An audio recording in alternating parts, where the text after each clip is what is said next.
So get yourself nice and comfortable. And you'll notice I'm not lying down just yet, but I will be at some point. It's just to confuse you. You can, of course, sit up at any point you want to. And then have a wriggle. So if you've got EDS, you'll know what I mean by an EDS wriggle, little squirm. And bend your knees. That's it. And allow your back to settle onto your bed or onto your mat.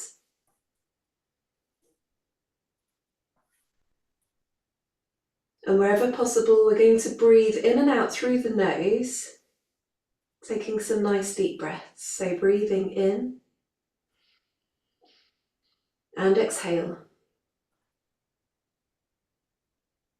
And notice the cool air entering the nostrils and the back of the throat.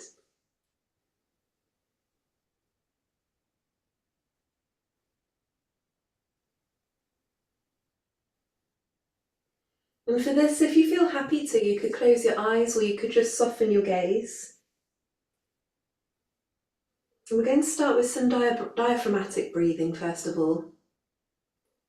So we're going to focus on the longer exhale, and this can really help improve your vagal tone and reduce the feelings of fight or flight or freeze.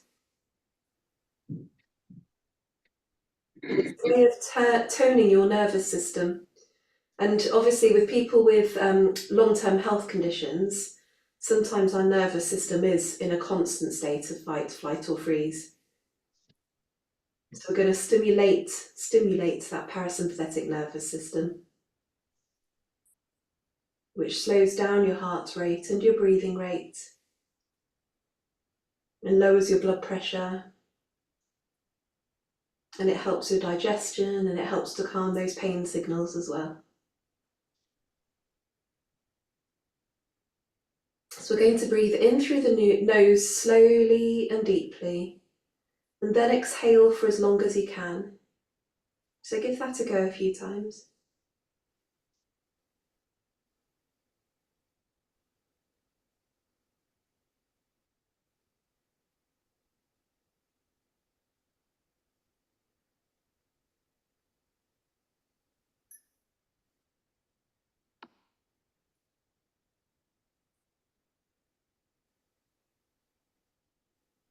And then move your hands to your ribs if it's comfortable for you to do so.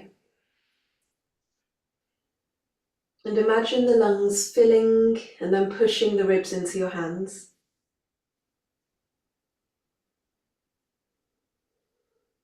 So you're expanding the rib cage, but it's quite low as opposed to up here. Up in your chest, it's much deeper.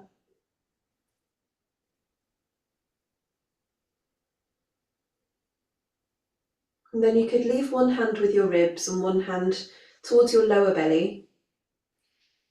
And feel the air filling your lungs and pushing your rib cage outwards. And then moving to the belly. And then as you exhale, pull the belly button back just a touch, gently towards the spine.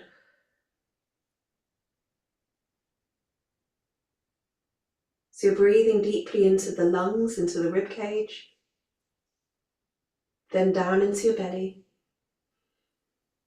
And then as you breathe out, draw the belly button back towards your spine.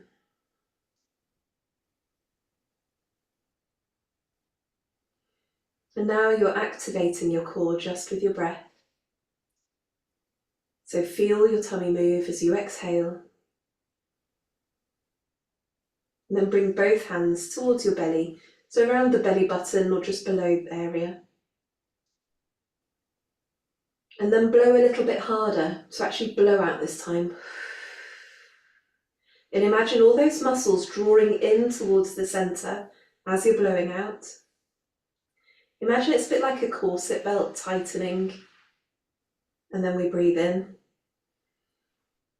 allowing the rib cage and the corset belt to expand. And then we blow out. And we don't want this corset belt to be tight, it's just nice and gently supportive.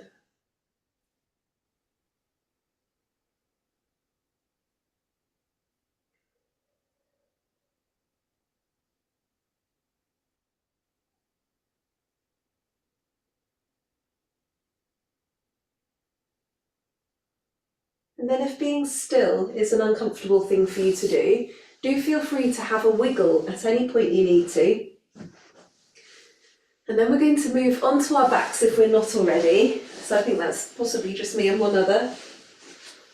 We're going to start with encouraging the blood flow to the toes. So this is like a warming up activity, ready to get our weights out in a bit. I've done this one with a few of you before. I think it's great fun. So we're going to caterpillar the feet away from the body, just one at a time. So caterpillar that foot away, just to the point where your leg isn't quite straight, it's still bent, but it's lengthened away from your body. And then caterpillar your foot back. So I don't know if anyone ever did the full-on body caterpillar in the school disco. I certainly never did, I'm afraid. But we're gently moving the caterpillar away and bringing the caterpillar back. That's it. And maybe do 3 journeys with one caterpillar and then swap to your other caterpillar.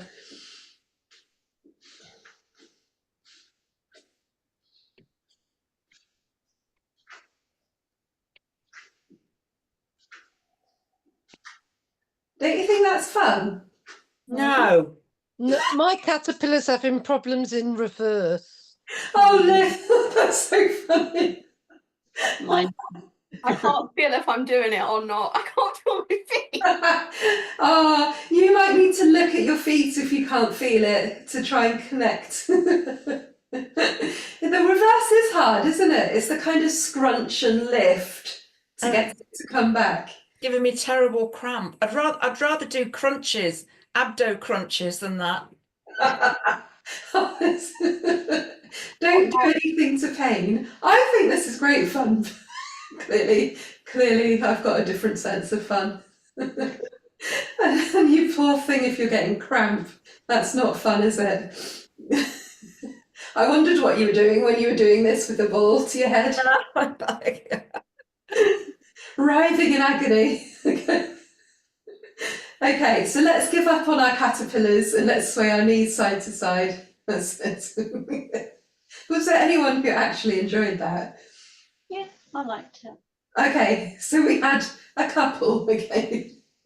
I enjoyed it. It was just, as I said, my caterpillar had problems reversing. It just wanted to keep flowing forward. That's fair enough. Okay, now we're going to lengthen the legs. And for those of you whose kneecaps feel a little bit slidey when your legs are lengthened, do feel free to put something underneath your knees. So you could use your pillows, seeing as a lot of us are in our beds, so you could use your pillows underneath your knees, and that generally tends to help your kneecaps stay in place if you're prone to dislocating. Obviously, you could use squishmallows for pillows or underneath your knees as well. And then we're going to draw the toes and the balls of the feet back towards your knees and then point. So we're pointing and flexing our feet. That's it. And hopefully, those of you who did end up being a bit crampy, I hope that's given up now. Do remember you can drink lots of water before you start a class. Sometimes that helps with cramps. Yeah, but then you need a week halfway through the class. Yeah, which is really hard when you're in bed, isn't it? Because the whole point of this is to protect those of us who struggle to get out of bed or who get a bit potsy. That's it. Good point, well made. It's nice and gentle. And then we're going to do small circles. And while you're doing this, notice if you've brought tension into any other part of your body. Okay, so you might have suddenly tensed up your shoulders or gritted your teeth. Let's go the other way in the circles.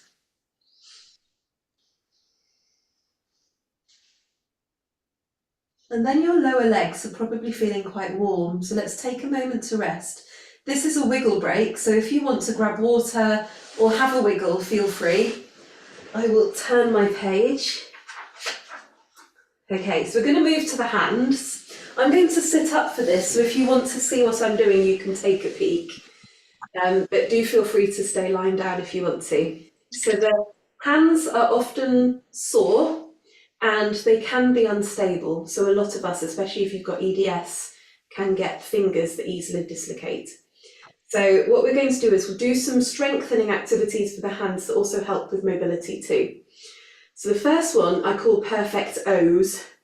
So it's trying to create a really perfect O shape between your thumb and your first finger. And quite often, a lot of us struggle to get curves in the joint by the thumb or in the finger, in one of the finger knuckles. So see if you can get the curve to go all the way around the finger and lightly press together and then swap to the next one. Finding your perfect O and swapping. So being careful you don't dislocate your fingers as you're doing this. One to the next, really slowly. And this is a really great activity if it's great for calming. So if you're feeling anxious, doing something like this can draw your attention away from what's causing you anxiety. So it's a gentle press. That's it. Okay, so in terms of fun factor, what's this? Is it a good fun? 1. A one. I'm going to have to up my game today, aren't I? Okay. How about this one? So bringing the thumb, then finger, all into the middle of the palm, one at a time. Now the other hands are likely to move as well. The other fingers, I mean. I think it's just because my hands hurt. No. Make it much smaller, so you don't need to press all the way in. So you could just lightly press like this. But it's so common, isn't it, for people, especially if you're hypermobile, that your hands hurt. I do everything I can to avoid writing, holding a pen and writing, because it just feels so awful. Arthritis in mine, so they're quite painful with the arthritis. Let's try Spock fingers. Can anyone do Spock fingers? Mm-hmm. Yeah. Okay, can we swap the Spock? I cannot do Spock fingers. No. Do that. I really struggle, do you? Yeah. Prosper. You might need, if you're not even getting that one, you might need to then use your other hand to create it. That's it. And then in time, you might be able to create those neural pathways to allow you to do it. One of my party tricks. Yeah. Swapping. Cool, that's amazing. Fuck, I have no problems with. So swapping the Spock. Okay, and then give your fingers a little bit of a wiggle and circle them. So I found that with Pilates, fingers were the last thing that actually got strengthened. So all the other joints get used really easily with Pilates, but your fingers tend to get neglected. So these are really nice activities to do, but try not to do too many of them all in one go. So try and build it up. So I don't want you to end up having really sore hands. Okay, so we're going into pelvic tilts. So bending your knees. And you could put your hands on your pelvis if you want to feel that movement. And we're going to breathe in to prepare. And exhale to tilt pubic bone to nose. And then breathe in to release. So tilting pubic bone to nose. And breathing in to release.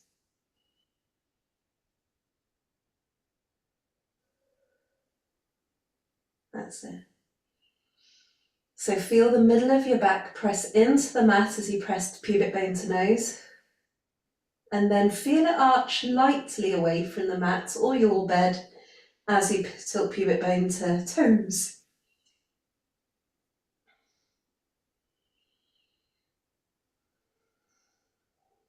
And then find your central position. And then bring your attention back to your shoulders and note if you suddenly brought tension into them, or your neck. So if you did, turn your head gently side to side. That's it. And you might want to shuffle the shoulders away from your ears and relax the hands. And we're going into tick-tock with the knees. So we're going to bring the knees together and the feet together and open one knee away from the other, keeping the first one steady, and then return it back and send the other one away and return it back while you're trying to stabilize your pelvis. So you could breathe in as you reach and breathe out as you return. That's it. And that will help you activate the tummy as you draw it back. And noticing if you're hypermobile, you might want to put pillows and things either side to just give you that extra reminder not to go too far as you open and close.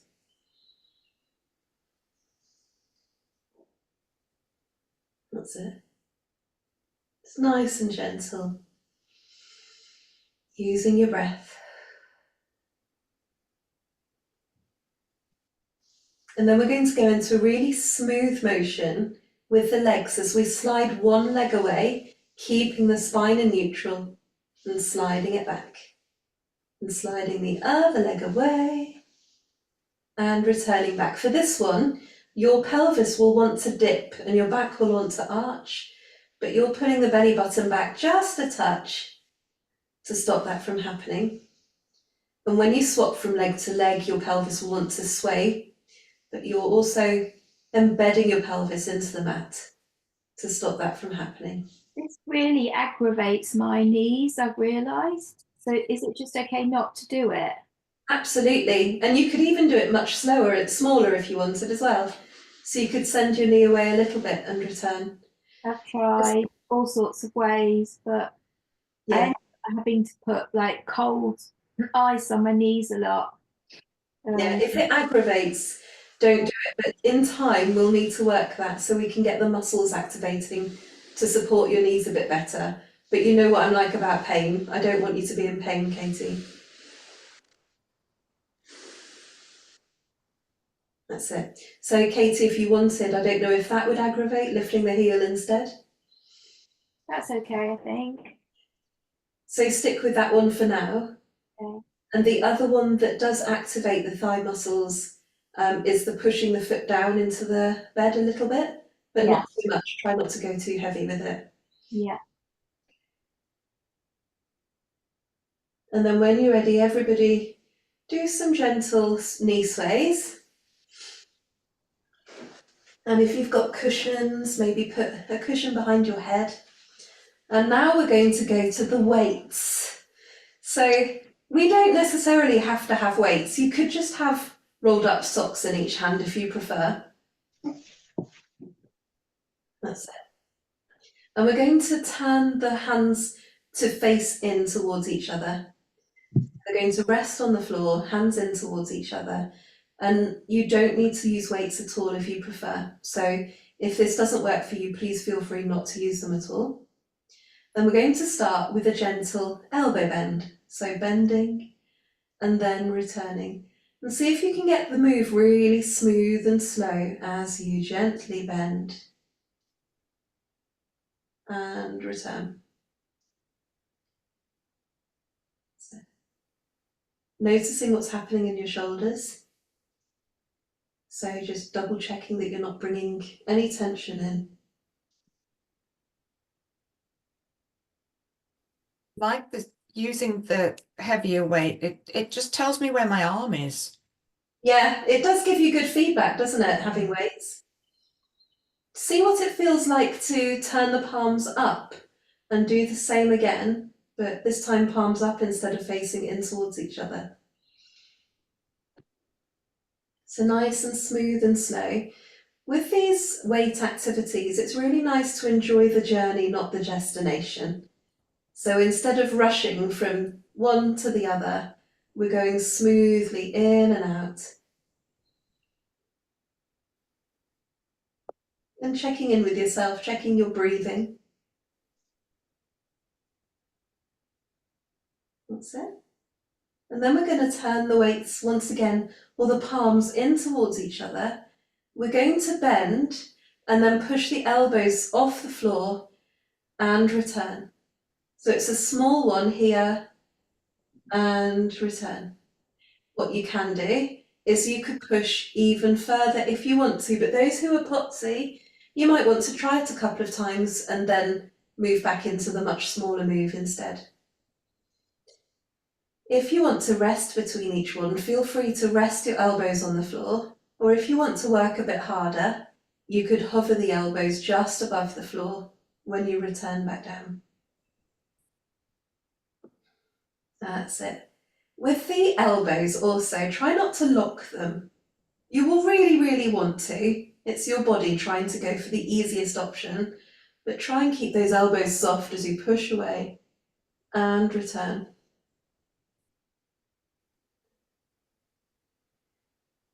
And then, resting the elbows back down, being very gentle, we're going to rotate outwards just to 50% maximum of where we could go, and then return. So your elbows are tucked, you're rotating outwards, not all the way. So most of us, especially if you're hypermobile, could probably go all the way to the floor or the bed, but we're going just halfway.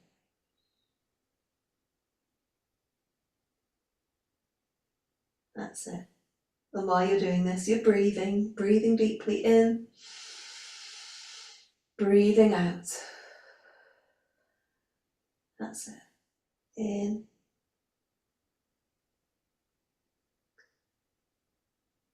Well done. And this could be extended even further if you wanted a bit more by moving your arms into a T, but still with soft elbows. So you could at this point rest the elbows on the floor, but still keeping a slight curve to your arms as you then bring the hands together and then gently return. And you could stay hovering above the bed if you want to, or you could rest between each one. That's it. This can be done much lower if you prefer. So you just need to listen to your body. What are your shoulders telling you? What are your elbows telling you? Are your hands getting sore because you're gripping the weights? Maybe you might need to loosen the fingers, but be careful not to clonk yourself on the head or the abdomen.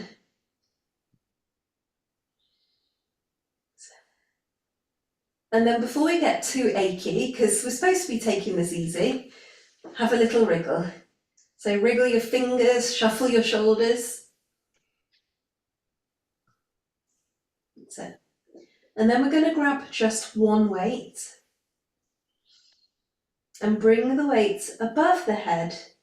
And I think this is known as the skull crusher. So bend at the elbows to bring the weight towards your head without clunking yourself on the head and push back up again.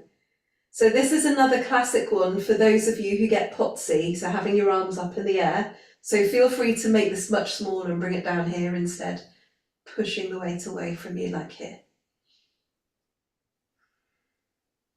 And we're trying to keep the elbows still as we gently bend at the elbow and return. That's it. And we're tending to do probably about 6 of each, but it's all about you listening to your bodies and noting how your bodies are feeling with each one of these. And you might need to rest much quicker, or you might want to do a few more. It's just completely up to you, whatever works for you.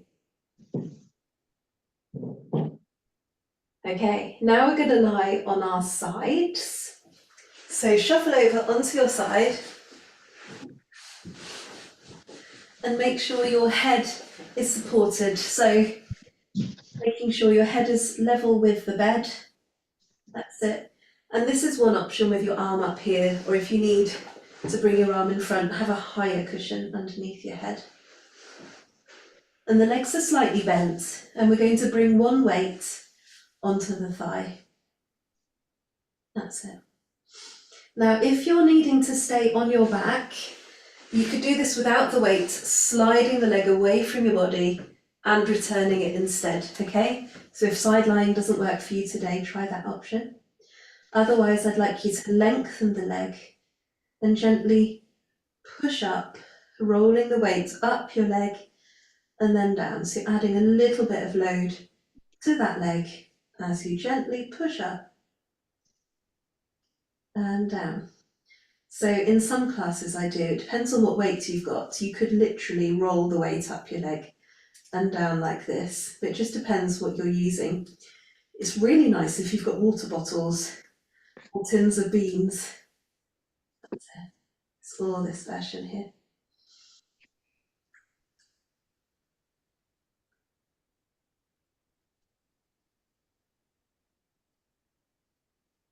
Well done, one more. And then we're going to rest the leg back down, and we're going to lift the arm just a touch and lower it back down again. So once again, keeping the elbow soft as you lift and lower. That's it. It's really fun seeing all the squishmallows and cuddly toys flying in the air right now.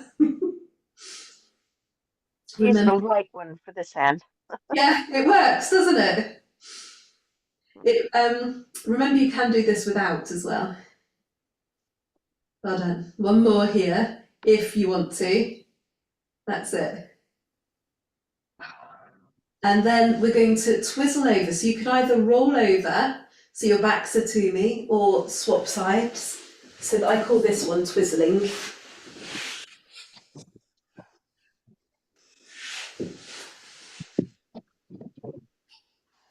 And take your time, because obviously these changes in position can feel a bit yucky if you've got POTS.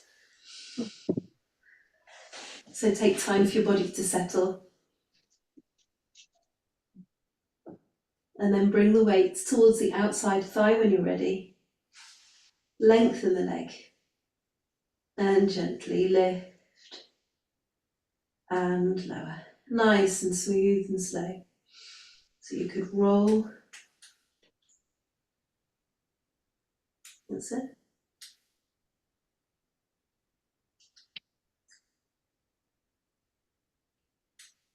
Well done.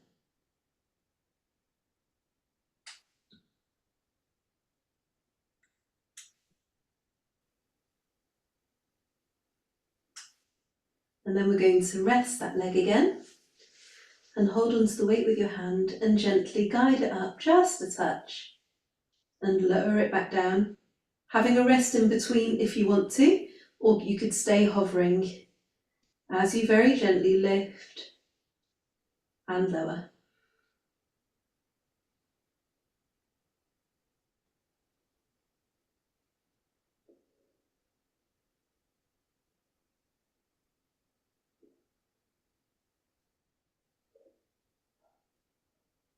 Okay, this is your final one like this. And then we're going to move over onto our backs again.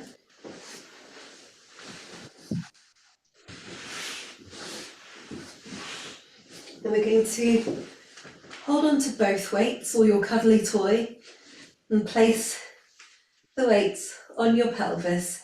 Now try to be careful with your pelvis. I don't want the weight to go directly into the middle, especially if you're sensitive in that area or you've got things like endometriosis. So put them slightly out to the side, so it's more the hip crease or the hips that are the weights are resting on, as opposed to the soft bit in the middle. And we're going to very gently tilt the pubic bone towards the nose and then squeeze the buttocks just a touch to lift off and then return. So it's a teeny tiny tilt pubic bone to nose, squeeze buttocks to lift a tiny bit up. Perfect, well done. Lower down and return.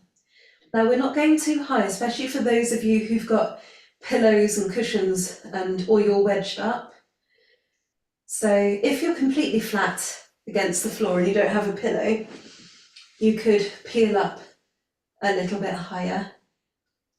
But most importantly, I just don't want you compressing your neck. If you're noticing your knees feel uncomfortable as you come up, you could squeeze something between your knees, and that's often really helpful. It helps release the discomfort because then you're activating your inner thighs as well, so your knees get better support. So that's great use now for your squidgy ball, Katie. Yeah.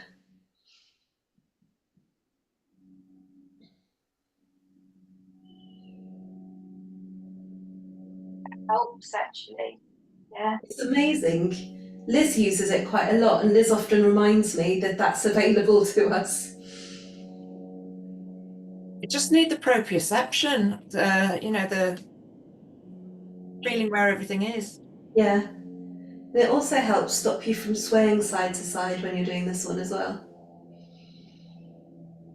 Okay, when you're ready, I believe we're done with the weights for now, so you could put the weights down, get your head comfy, and we're going to hug one knee in towards the chest and lengthen the other leg away. Remembering if your knees are sensitive, hold on underneath the knee as you do this, so you're not putting any pressure on top of it. And take some breaths. That's it. While you're here, just try and wiggle the shoulders so you know you're not bringing tension into them. And this is one, if your fingers are sensitive, so if you find it hard to hold on, you could hold on like this, so hold on to the leggings, or you could use a belt underneath. There's all sorts of things you could do to make this easier for you. And then we're going to swap. So hug the other knee in towards your chest and lengthen the other leg away. And breathe. That's it.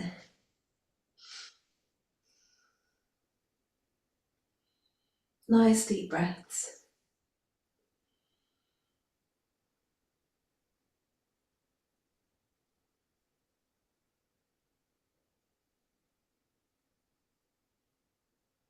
And then let's find our happy baby pose. So you could hold on behind the knees and open your legs like this. You could flex the heels to the sky. Or some of you are straight in there grabbing hold of your toes like this. So feel free to do whatever feels good to you. The most important thing is you're not just grabbing onto your knees, so you're supporting wherever you're holding on and breathing. The other option for this, if you don't like your legs being in the air, is to bring the feet together and open the knees like this. And this is one where you can really easily hyperextend. So you might need cushions either side just to give you that feedback to stop you going too far. Cushions or balls. So there's a lot of happy babies today. And then lower the legs down in a nice wide position and open the arms to the sky. And we're going to gently dip a knee in towards the centre, but not all the way down, and return. This is another great time to use either a squishmallow or a ball between your legs to give you that extra feedback, not to go too far. Breathing here. If you want a bit more of a chest stretch, you could open the arms into more of a Y instead of a T position as you're breathing. And some of you might feel like this is a little bit of a neural stretch as well. That's it. Did I mention breathing? Just making sure you are.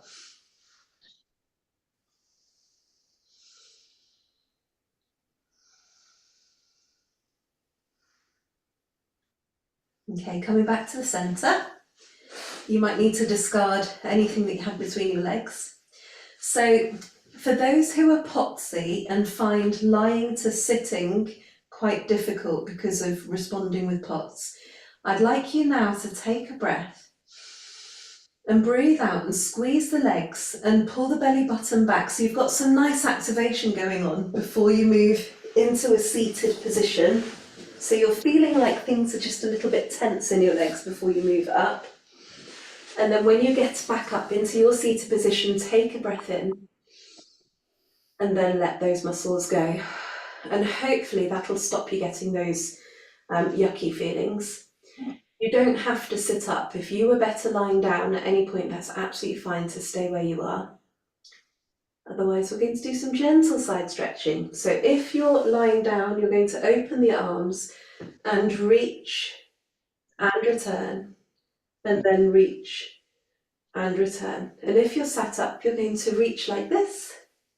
That's it. And if your arm doesn't work above here, you could come here or here and swap sides. Breathing into your sides. That's it. Having that little curve in your arm as you're reaching like this will help you get those triceps a bit as well, stretching them out. You might even want to pat yourself on the back of the head. And then when you're ready, fold yourself gently over your legs, taking a breath into your spine. And sit back up, or stay lying down if you prefer, and reaching the arms just above your head or in front of your head as you push the hands together. Press them down past your chest in celebration of your strength, your chest strength, your arm strength, your bum strength, and that gorgeous mobility and finger strength, hopefully too. Well done, everybody. Okay, so I have ramped it up a little bit. How was that for you all? That was good. I enjoyed that. Yeah. I liked it a lot.